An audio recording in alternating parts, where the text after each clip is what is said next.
नमस्कार, मैं हूं रवि सिंह। मैं आपको लेकर आया हूं आज उधमपुर डिस्ट्रिक्ट हॉस्पिटल में। एक और ब्याहित लड़की ने अपनी जान दे दी। कहीं ना कहीं देखें तो ये सिलसिला काफ़ी समय से चल रहा है और जो ब्याहित लड़की होती है उसके साथ ससुराल वालों की ओर से गाली गलौज की जाती है, तंग किया जाता है, आखिरकार वो अपनी जान दे देती है। मैं आपको बताना चाहूँगा कि भुगत्यान की रहने वाली रितु देवी का शव इसी शवगृह में रखा गया है और उसकी शादी लांसी में हुई थी। लेकिन जिस तरह से मेरी बात इनके घर वालों से हुई है, उनका कहना था कि आए दिन पति उसे तंग करता था, मारपीट की जाती थी। मैंने पहले भी कई बार आपको इसी तरह की स्टोरियां बताई हैं कि पति के तंग करने से, ससुराल वालों की ओर से तंग करने से, गाली गलौज करने से लड़की तंग आकर अपनी जान दे देती है। लेकिन अगर केसों की बात करें तो अभी तक कोई फाइनल केस नहीं होता है, किसी को सजा अभी तक नहीं मिली है। लेकिन यहाँ पर जो लोग आए हुए हैं मैं उनसे बात करना चाहूँगा, लड़की की, खासकर लड़की की माता से बात करना चाहूँगा। ये लड़की की माता जी हैं, मैं इनसे पूछना चाहूँगा क्या नाम थोड़ा? मेरा गीता देवी। गीता जी की गल हुई है? इन्हें मारी अस्पताल गाल घोटा है उथुआ मैं नुड़ी घरे मैं डर भेजी, मैं क्या मारूनी।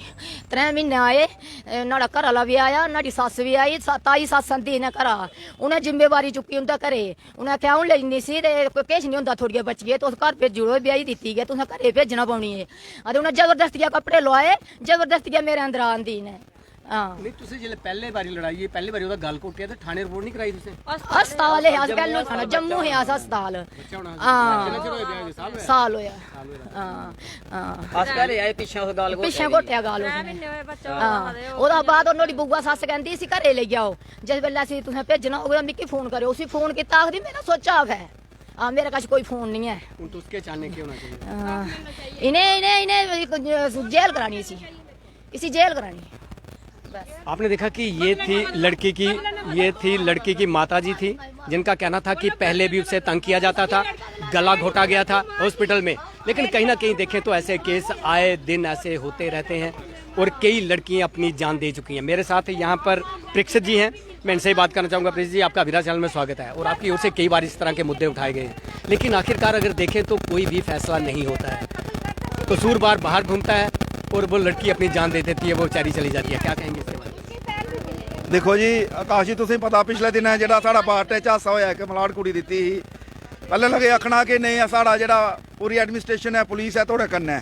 चलो जी कन्नै दा वो भी कन्नै कन्नै रेह्, घर आह्ले भी उं'दे कन्नै सहयोग करते रेह्। ओह्दे बाद जिस वेल्लै ओह्दी पोस्टमार्टम दी रिपोर्ट आई, एह् ताज़ा गल्ल सनाना तुसें, कोई बड़ी परानी नहीं है सदियें गल्ल। तां ओह्दे च है जी ओह् सुसाइड करी दी कुड़ी, ठीक है जी, सुसाइड करी। एक सत्था साना मानू अगर कोई सुसाइड करा दा, मिकी आख्या कोई ते सुसाइड करना तां मैं की करना? या तुसें ही आख्या आकाश जी कि पक्खा ने रस्सी लानी ते लड़की मरना, की मरना असें? अगर कोई सुखी होग तां उस की मरना, लेकिन अगर उसी जेह्का दोख देआ दा उसी की नहीं सजा देआ दी सरकार? पुलिस की सारी सुत्ती है। अज तुसें मैं दसना कि जज साहब ने आर्डर किया, एक मैजिस्ट्रेट ने आर्डर किया कि जेह्ड़े ओह्दे घर आह्ला, ओह्दी एक मां है, सस ही जेह्ड़ी कुड़िये और 2-3 बंदे जेह्ड़े होर हे ओह्दे च इन्वाल्व हे, उं'दे उप्पर FIR लाई जा। लेकिन साढ़ा SHO रैंबल जेह्ड़ा अस जेल्लै ठाणे गए तां ओह् उप्पर सुत्ता अपने AC लाई हन और अस थल्ले बैठे उसी फोन करने जनाब कुत्थे हो? तां SHO आखदा मेरी अमरनाथ ड्यूटी लगी, अ'ऊं उत्थे गड्डियां कढाना। और घैंटी उप्पर बज्जी, जिसलै असें फोन कीता तां उले कमरे घैंटी बज्जे और उप्पर सुत्ता।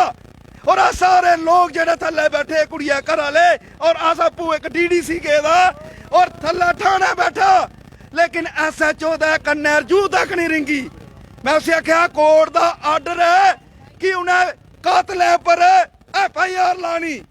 आखदा ओह् मैं दिक्खना, FIR नहीं बनदी है, किस तरीके कन्नै FIR लानी? कुड़ी आपूं फाह् लगी।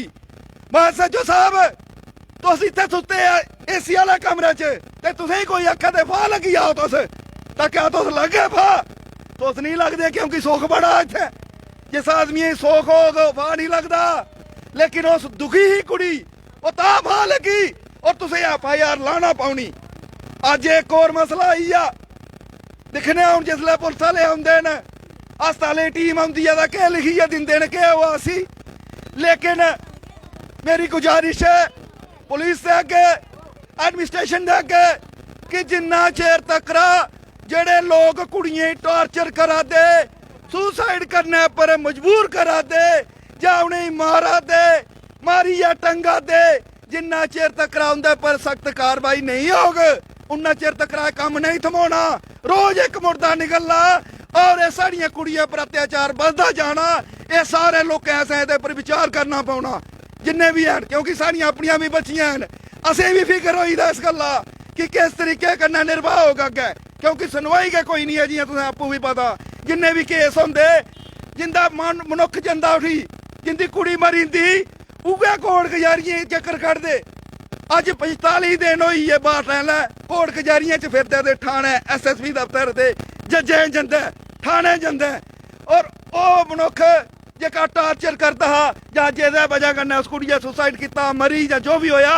ਉਹ ਆਪਣਾ ਕੂਲਰ ਲਾਈਏ ਲੱਤਾਂ ਜੈੜੀਆਂ ਕਰੀਏ ਸੁੱਤਾ ਆਨੰਦ ਲੈਦਾ ਔਰ ਪੁਲਿਸ ਨੇ ਉਸੇ ਇੱਕ ਵਾਰੀ ਪੁੱਛਿਆ ਤੱਕ ਨਹੀਂ ਉਸ ਭਲਾ ਮਾਣੂਏ ਕਿ ਤੂੰ ਇਹ ਕੀ ਕੀਤਾ ਕੀ ਜ਼ੁਲਮ ਕੀਤਾ ਜਾਂ ਤੂੰ ਕੀ ਕਰਦਾ ਹਨਾੜੇ ਕਰਨਾ ਕੀ ਕੁੜੀ ਮਰੀ ਔਰ ਜਿੰਨਾ ਚਿਰ ਤੱਕ ਇਹਨਾਂ ਲੋਕਾਂ ਪਰ ਸ਼ਿਕੰਜਾ ਨਹੀਂ ਕਰ ਸਕ ਪੁਲਿਸ ਜਿੰਨਾ ਚਿਰ ਤੱਕ ਸਤਰਕ ਨਹੀਂ ਹੋਗ ਕਿਉਂਕਿ ਮੇਰੇ ਕੋਲ ਪੂਰੀ ਰਿਕਾਰਡਿੰਗ ਪੈਂਦੀ ਹੁੰਦੀ ਕਿ ਜਿਸ ਤਰੀਕੇ ਕਰਨਾ ਹੁੰਦਾ ਠਾਣੇਗਾ ਲੋਕ ਆਖਾ ਦੇ कि ये मुट्टा माल खाई दा SHO इस इंक्वायरी खबर नहीं हुआ उन्होंने आख्या तो मेरी एक गुजारिश है कि ये मुट्टा माल खाई दा इसी कुछ और भेजो दूआ SHO लाओ ताकि उसे इंक्वायरी हुआ और कुड़िया घर वाले इंसाफ तो ही सके नहीं तो इयै हिसाब होना रोज त्रीया चौथे दिन एक मुर्दा निकलना साढ़े उधमपुरा और मुश्किल हो जाना साढ़े लोगों आस्ते जीना जिन्ना चिर तक एक उपर इंक्वायरी हो जिस वेले तो बाकी वाले आपू सीधे हो जाना मेरी इन्नी का गुजारिश है एडमिनिस्ट्रेशन तक।